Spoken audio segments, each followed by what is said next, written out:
Well, everyone, I'm so glad you're with us today. We're at the very beginning of a brand new teaching series, and it's the Sunday after Valentine's Day. So how did that go for you? Did you have a good Valentine's Day? I mean, it's an interesting day, isn't it? It's a day about love that a lot of people hate, and we understand why. I mean, not everybody's romantically involved, and even if they are, they might not like the way Valentine's Day tries to celebrate it. I'm kind of in that camp. I said, if I've got two words for Valentine's Day, it's mildly annoying, even though I'm happily married to the woman I love. Others of us have even stronger feelings because, in all seriousness, we've been hurt. We've been heartbroken. We've been unloved. We've been rejected. We've failed in love. Some of us, all we're doing right now is just grieving a love lost in the past, or lamenting our lack of prospects for the future. So the truth of the matter is, romantic love feels great when you're actually feeling it. The rest of the time, it's kind of a sore subject. It's one we like to avoid, and yet we kind of can't. Because we were made for love. We were made for romance. It's embedded in our bodies and our souls. And at some level, I don't think any of us ever gives up on it. Not entirely. My dad is 81 years old. My mom, his wife of 59 years, died 2 years ago. And my dad is back in the game. He's been seeing different women, and now he's found one that he really likes, and they are spending a lot of time together. In fact, my dad's kind of lost interest in my family of late, which we're fine with because my dad is happy. But why is he pursuing this? Well, you say, well, he's lonely. Well, okay, but my dad has lots of friends, lots of male friends, lots of platonic female friendships. He's got people to hang out with every day. It's not just that he's lonely for relationship generally. He's lonely for romance specifically. We all are. But now, here's the good news. Whether you realize it or not, you are romantically involved with the greatest lover in existence. I trust right now that you are being wooed and won over and swept off your feet by God Himself, by His Son, Jesus Christ. The Bible likens the love of God for us to a romance. In fact, if you're a Christian right now, you're actually engaged to be married. You're engaged to Jesus. And right around the corner, someday soon, we're going to enter into wedded bliss, and it's going to involve exactly zero disappointment. That's our hope in our future. Whether you're single right now or married, have kids or childless, have a high-flying career or jobless right now. I mean, all the stuff that we go through for better, for worse, for richer, for poorer, in sickness and in health. Whatever the changing circumstances of your life right now, the unchanging truth is that you are the object of God's desire. He loves you. You're in a divine romance. And He would like you just to be able to enjoy it. He wants you to enjoy the divine romance. And then, as we go, reflect and radiate that kind of love into all of our human romances. It's pretty central to who we are and what life is all about. And so that's why we're going to take a season and do a teaching series called The Wisdom of Romantic Love. And we're going to look at the Song of Songs. We just finished up a series, The Wisdom of Friendship. We were in the wisdom literature of the Bible. We're staying there, the wisdom and poetry books of the Bible. We're looking at the Song of Songs. And we're just going to start out with this message and remind you very hopefully, your life is a love story. It really is. And ultimately, it's going to be a really good love story. And we're going to see it as it unfolds in the pages of this song. But now, before we read the first chapter, let me just set the scene. It's ancient Israel. Two humble, middle class, or maybe peasant people have found each other, and they're getting married. It's going to be a whole community affair, and it's going to last 7 days. In fact, right now, all the guests are arriving in the courtyard of the home. They're dressed real nice. It's a potluck. They're bringing food.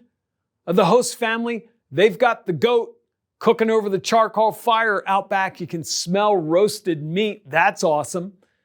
There's a festivity in the air. There's joy and laughter. And just as things are about to begin, there are musicians there. And they're getting ready to play the wedding song, the Song of Songs, that's going to tell the story of this relationship, where it's come from, what's happening this day, and where it's going. And the song opens this way. Stanza number 1. The Song of Songs, which is Solomon's. Let him kiss me with the kisses of his mouth, for your love is better than wine. Your anointing oils are fragrant. Your name is oil poured out. Therefore, virgins love you. Draw me after you. Let us run. The king has brought me into his chambers. We will exalt and rejoice in you. We will extol your love more than wine. Rightly do they love you. I'm very dark but lovely, O daughters of Jerusalem, like the Kents of Kedar, like the curtains of Solomon. Do not gaze at me because I'm dark, because the sun has looked upon me. My mother's sons were angry with me. They made me keeper of the vineyards, but my own vineyard I've not kept. Tell me, you whom my soul loves, where you pasture your flock, where you make it lie down at noon.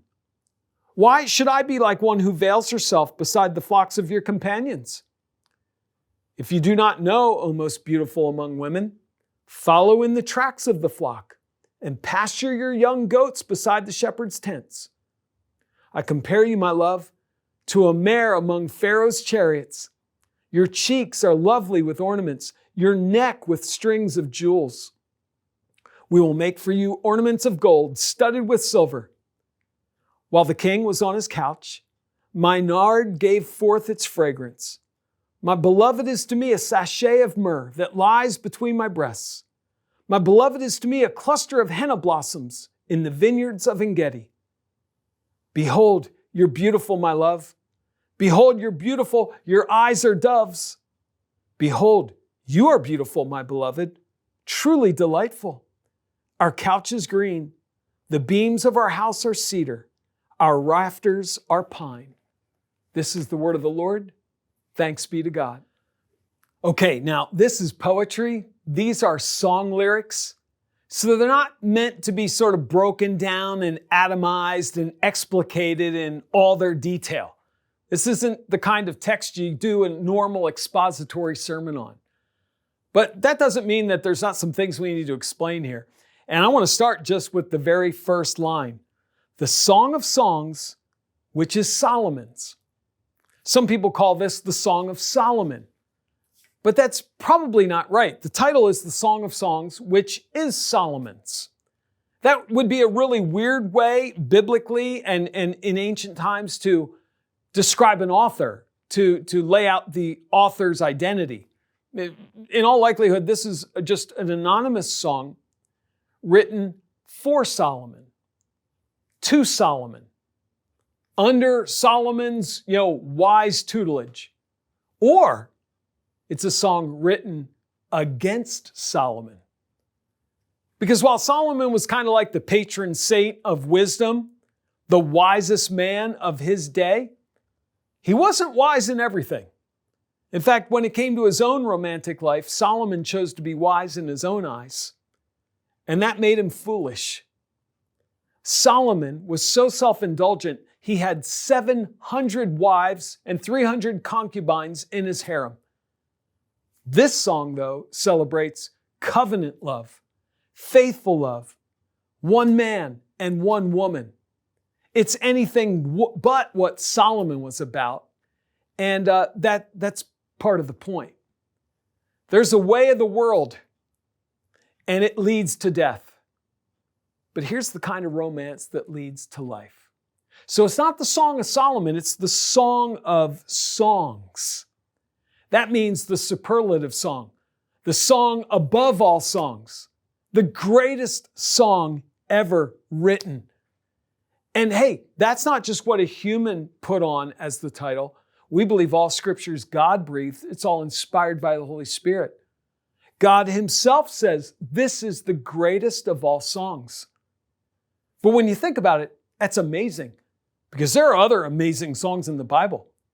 Exodus 15, after God brings His people out of Egypt and through the Red Sea, there's this great victory song of Moses, and the people are going crazy singing and dancing to it. God says, this Song of Songs is greater than that. We have Psalms in our Bible, 150 of them. Some of them beloved, Psalm 23, Psalm 103, Psalm 139. God says, they're not as good as this one. Isaiah 53, the song of the suffering servant, prophetically describing for us what Jesus went through to save our souls. It's a great song, but God says it's not as great as this song. This is the Song of Songs. Kind of like Jesus is the King of Kings and the Lord of Lords. Kind of like at the center of the temple, there's a holy place, but then there's the Holy of Holies. This is the Song of Songs. And Holy of Holies helps us understand it. Because the Song of Songs is actually right smack dab in the middle of our Bibles. Like the Holy of Holies was right in the middle of the temple. And people have recognized down through the ages that it really is not just the superlative song, but it's so central, so fundamental to our lives that it's not just about human romance. It's about a divine romance. The ancient rabbis in Israel considered the Song of Songs to really be about God's love for Israel. Down through the ages in Christian history, from the early church fathers to the medieval thinkers to the reformers to later great preachers like Charles Haddon Spurgeon, they all considered this song really about Christ's love for the church. We're not saying it's not a human romance as well, but it's really pointing to something bigger and something greater. And that's why down through history, this song truly has been beloved. It's been a lot of people's favorite song. It was read and preached on a lot. Spurgeon has over 50 sermons on the Song of Songs. Bernard of Clairvaux, the monastic, delivered almost 100 sermons on the Song of Songs to monks, to people who had no human love life. Why? Because it's not just about that. It's about the divine romance that we're all engaged in. But now here's the problem. In later modern times, about the time when a lot of people, especially in the West, began kind of putting aside biblical sexual ethics and such, even Christians, it seems, got kind of embarrassed by the people who allegorized the Song of Songs and took it too far that way. And they weren't entirely wrong. There are comical examples of the way people only could see this song as a message of divine love for people. And so, for example, we read in verse 13, "My beloved is to me a sachet of myrrh that lies between my breasts." And what those who over-allegorize would do is say, that's not really about some man's head resting on his wife's chest. What that really is about is Jesus who lies between the two testaments. And we say, that's ridiculous. And it is. But here's what happened in late modern times.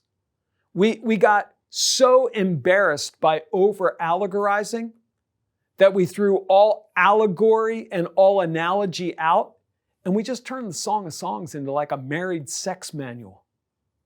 And that's honestly led to embarrassment in a different direction, where certain preachers pick up this book and they just take it as like license to be as crass as they can be in church, talking about sex and explicating every image here.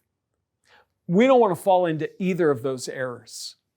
This is a song about a human couple, but it's really about God's love for us. We know this because the whole Bible is about God's love for us. Think about Jesus, after his resurrection, on the road to Emmaus. These two unsuspecting disciples who were just sad that Jesus died.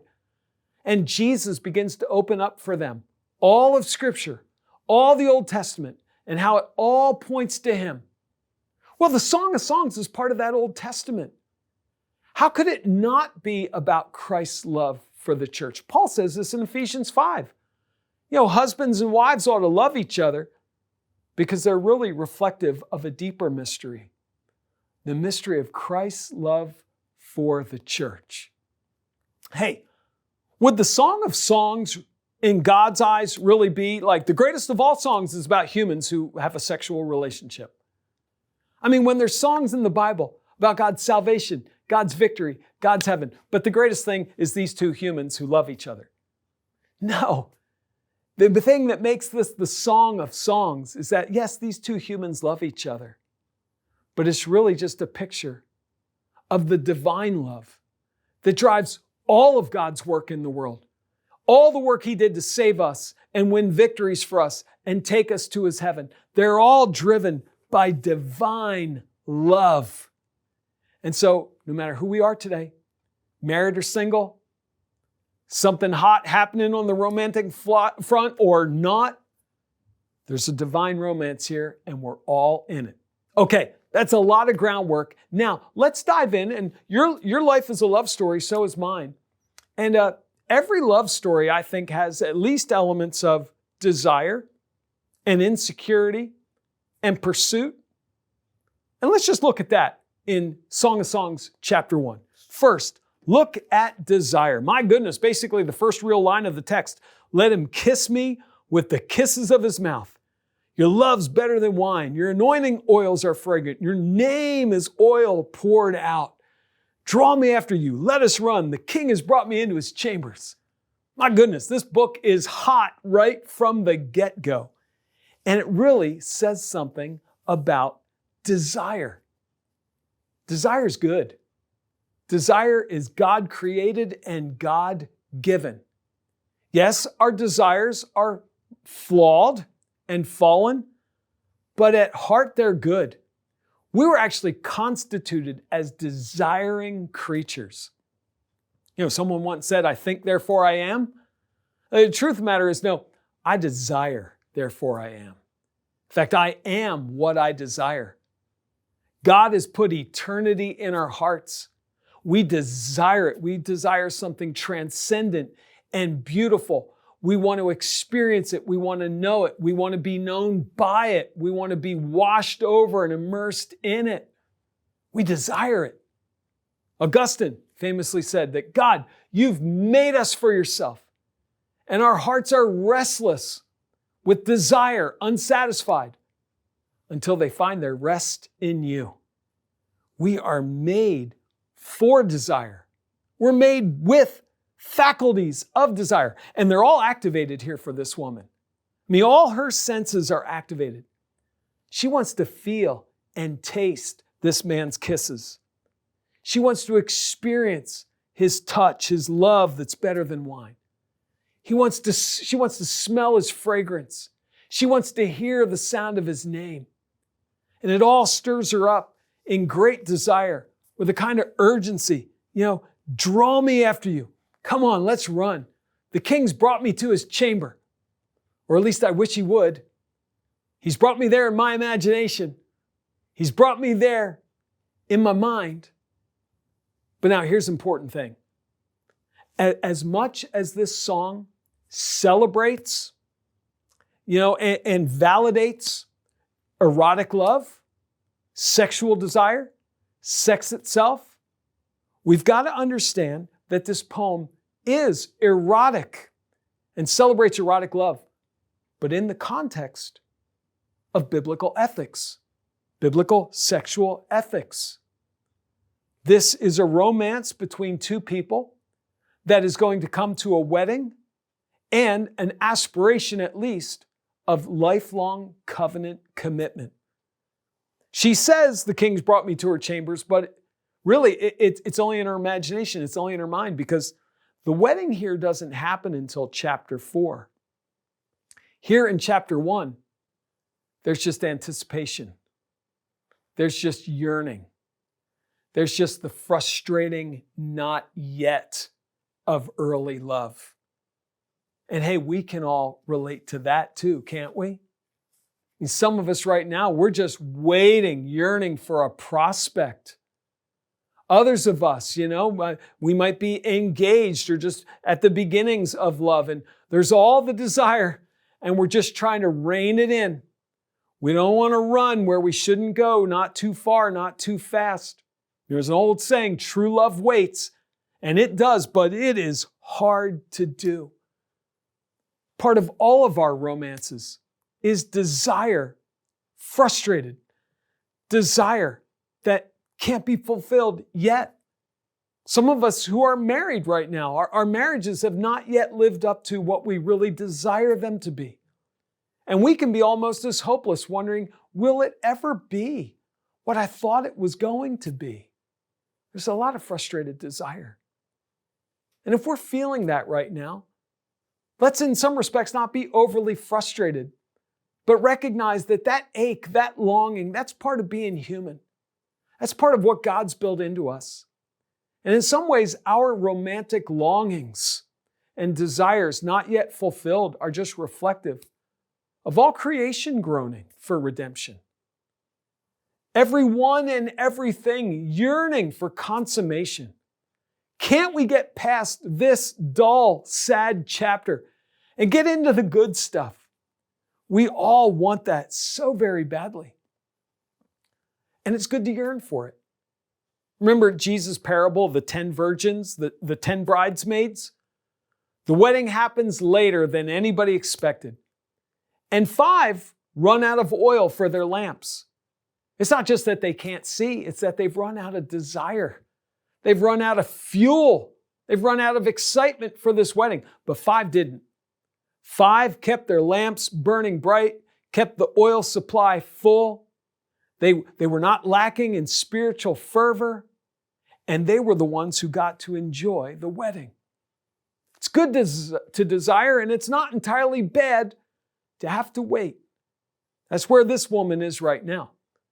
But now there's some other things instructive about her and her desires. And I love this because I would say this is a status quo challenging woman.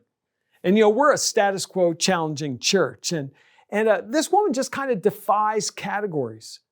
You can't even really tell if she's a traditionalist or like a more progressive feminist. Because she's very forward with expressing her desires.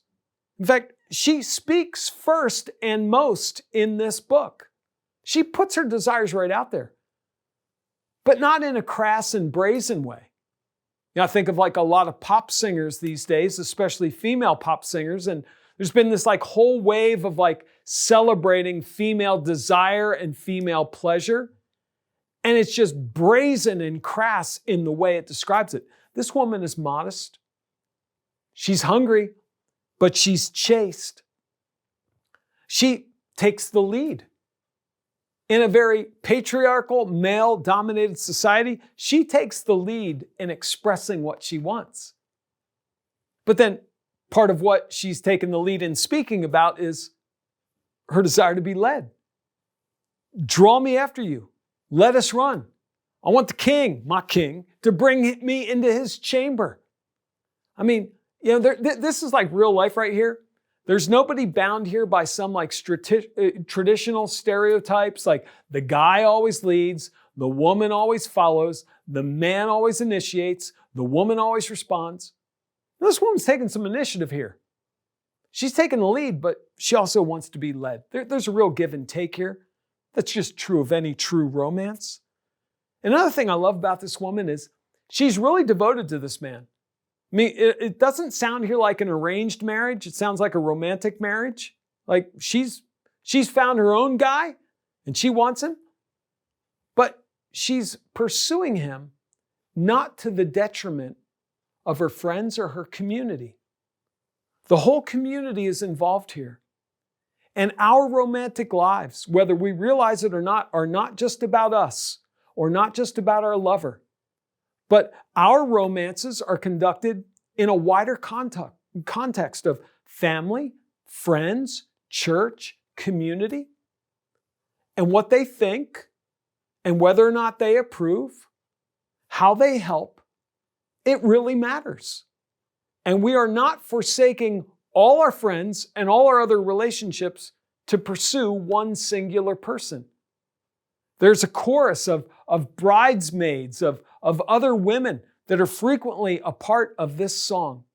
This romance is conducted in the context of a wider circle of relationships.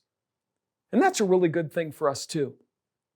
I was reading recently about Amy and TJ, the former anchors, I guess, of Good Morning America, who got caught up in some torrid affair, and now it's cost them their jobs and their families and their public reputation.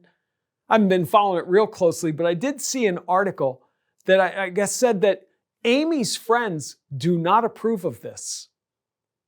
And they're publicly not approving, which in some people's book might seem wrong. Like, hey, if you're really Amy's friends, then you just got to back her up no matter what.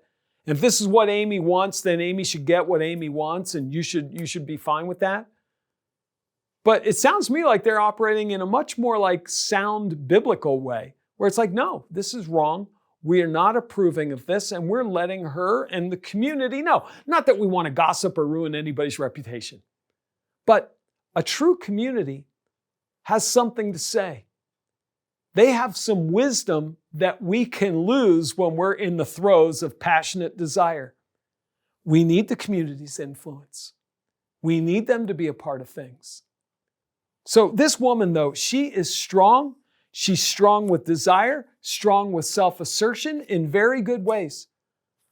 But then she's also insecure, like we all can be. She says in verse 5, I'm very dark, but lovely. At least I hope I'm lovely. And this just points to a problem we all have to face up to. That the world has expectations for us that we're never going to be able to fulfill, especially with regard to our appearance, standards of beauty. I mean, it affects everyone, men and women, but I think it's particularly onerous on women, and it's not fair. I mean, this woman, it's like, I'm dark. I got too tanned working out in the vineyards. I couldn't take care of my own vineyard, my own appearance. In the ancient world, that's the way it was. If you were a peasant, a commoner, you worked out in the fields, out with the flocks. You got dark.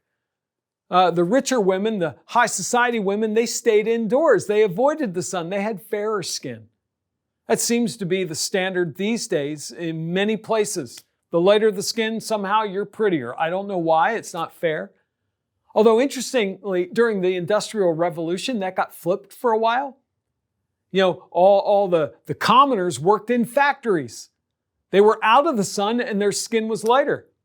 So the high society types, the rich women say, what we're going to do? We're going to luxuriate out in the sun. We're going to get a tan. For a while, being tan was the standard.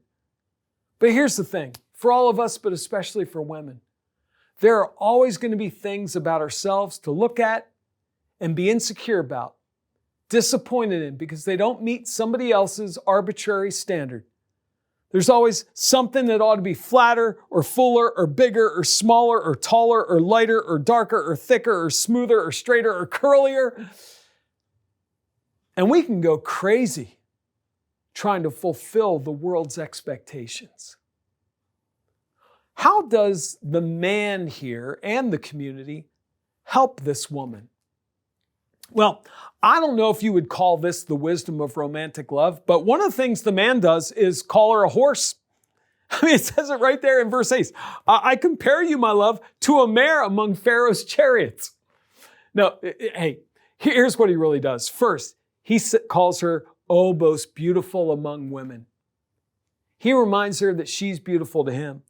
He says it twice in verse 15. Behold, you're beautiful. You're beautiful. And then he modestly describes her from the neck up. Your cheeks are lovely with ornaments. Your neck with strings of jewels. Says your eyes are doves. I think that is a beautiful thing. Yes, he picks on a metaphor, a horse decorated for a parade. We would never use that, but I think he got away with it. But basically, he says, "You're beautiful to me." Simple words of affirmation, and then some very modest descriptors from the neck up. But I think more or less what we would say is, there's modest affirmation and silent non-participation in the dialogue about the standards of the world, what the world thinks is beautiful. There's just silent non-participation in that. And that would be a good word of wisdom for us in our romantic relationships. The world is forever commenting on people's clothing and their faces and their bodies and their shapes and their hair and everything else. What if we just refuse to comment? We'll let the world be obsessed with bodies. We're about souls. We're about characters. We're about personalities. And at most, we might say something modestly affirming about someone's appearance, but mostly silent non-participation in the judgmental critique of the world on everything and everything about us. Let it not be that way amongst us. Oh, how we can help each other through our insecurities just by not engaging in what the world engages in. And when you think about it, this is really what we want. At the bottom, what we really want is not to somehow attain to some arbitrary standard of perfection, which then we're just going to have to pathetically pursue for the rest of our lives, working against everything biological that's going to make us uglier as we get older. We don't want to attain to perfection. We want to be loved and accepted in our imperfections. We just want someone to know us and love us and desire us as we are. And if we could actually experience that kind of belovedness, how freeing it would be. We'd be so secure and so free, so unencumbered by, sort of self-reflection and self-awareness that we could just be aware of other people and selflessly loving of other people. We can help each other toward that as a community by what we say and what we don't say, what we seem to care about and do care about versus what the rest of the world cares about. So let's help each other through our insecurities and let's pursue the kind of love that pursues us for our own sake. And that brings me to the last word, to pursuit. There's a thread here I want to tug on, and I think this is just wonderful. It's verse 7. She says, "Tell me, you whom my soul loves, where you pasture your flock, where you make it lie down at noon. For why should I be like one who veils herself beside the flocks of your companions?" Okay, now here is another status quo challenging aspect of this woman's way of being in her romance. She wants to know where her man is at midday. She wants to go meet him there, but she wants to do it modestly and chastely. Let me explain. In the ancient world, at midday, all the workers, all the shepherds, and they were virtually all men, they went to the well. They went to the watering hole. They refilled their water bags, and they made sure all their flocks were watered under the midday heat. It was the typical way of being. The men went to the well at midday. The women, they had already gone to the well early in the morning. That's when the women went as a group for safety and protection and just for friendship. They went and drew water from for their families in the morning. The men, the workers, went at midday. The only woman who would approach a man at midday wore a veil, meaning she was a prostitute, meaning she was working her trade just as they were working theirs. This woman says, "I'm so in love with you. I want to meet you at midday. Where are you going to make your flocks lie down? What well are you going to be at? What watering hole are you and the boys going to be at? But I'm not coming like one wearing a veil, for you and your companions.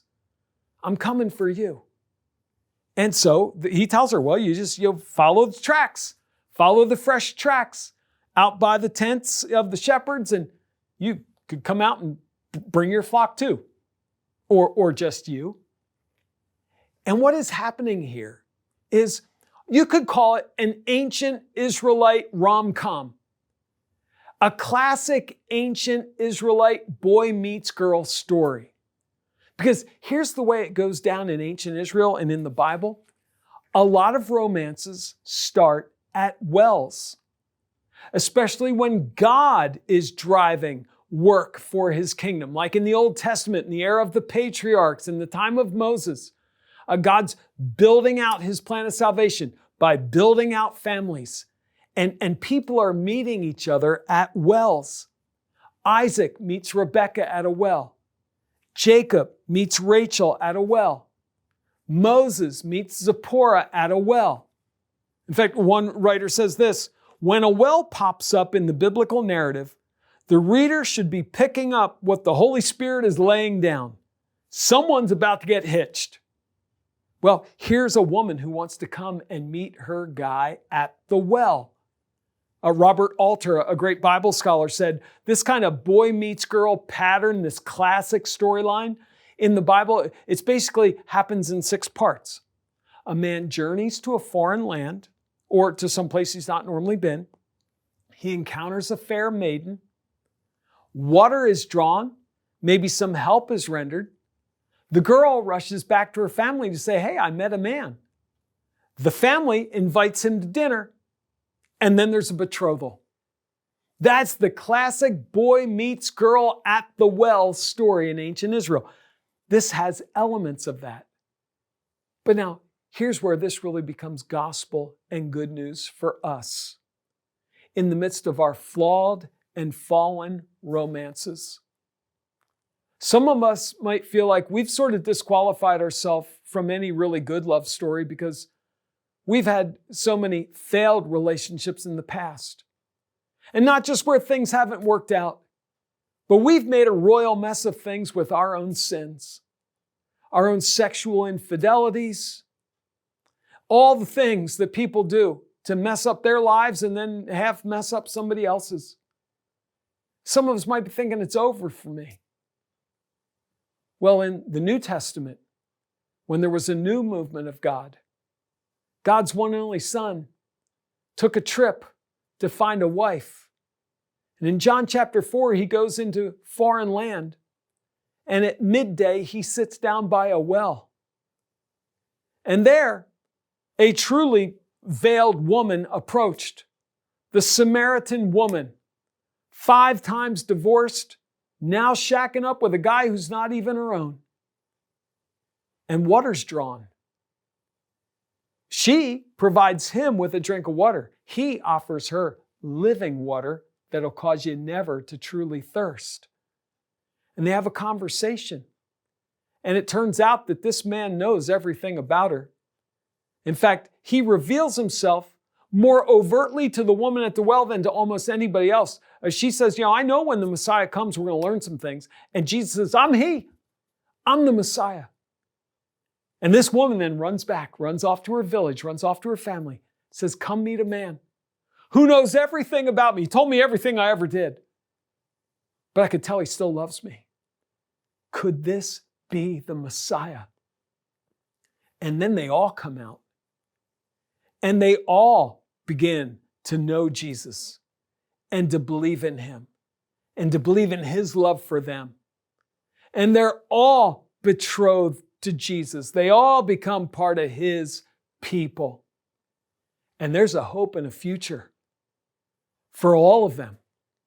All those despised Samaritans in the rest of the world's eyes. Even this woman with serial broken relationships. There's a hope and a future for her because there's a divine romance and God has set his affections on the likes of us. May you believe it. There's desire. Yes, we have our insecurities, but there's a pursuit. And before we even pursue Jesus, he's putting in himself in our place, in our path, to be found. He's pursuing us. May you give your heart to him and see what kind of a future He opens up. God be with you. Thanks for checking out our online teaching.